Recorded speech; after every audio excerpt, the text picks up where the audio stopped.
Quand j'étais plus jeune, on me disait qu'il fallait pas passer sous une échelle parce que ça portait malheur. Il y a aussi le miroir. Si tu cassais un miroir, t'avais genre 7 ans de malheur ou un truc du genre.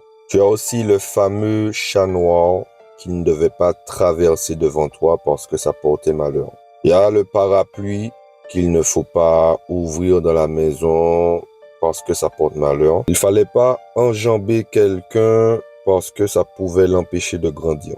Donc, quand tu enjambais quelqu'un, fallait, si on peut dire ça, le désenjamber ou l'enjamber à nouveau de l'autre sens. Quelqu'un qui faisait à manger et si un peu de sel tombait sur le plan de travail, fallait mettre du sel dans sa main et envoyer derrière pour annuler le malheur ou truc du genre, quoi. Alors, si tu avais un rapport sexuel dans une voiture, alors tu allais soit abîmer ta voiture, soit faire un accident. Je me rappelle aussi à l'école, avec mes camarades de classe, si on répétait une phrase ou un mot en même temps, il fallait faire vite d'aller toucher du bois, sinon ta femme et tes enfants seront chauves. Ah, on a bien rigolé avec ça dans le temps. Alors, si tu recevais la visite d'un dorliste, il fallait mettre tes vêtements et tes sous-vêtements à l'envers pour que ce fameux dorliste ne revienne plus.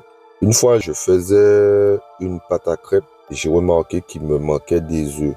Alors, j'ai appelé une tante à moi, elle est aussi ma voisine. Je lui ai demandé est-ce qu'elle avait des œufs pour moi. Elle m'a dit qu'elle va me donner, mais en échange, je dois lui donner 1 euro.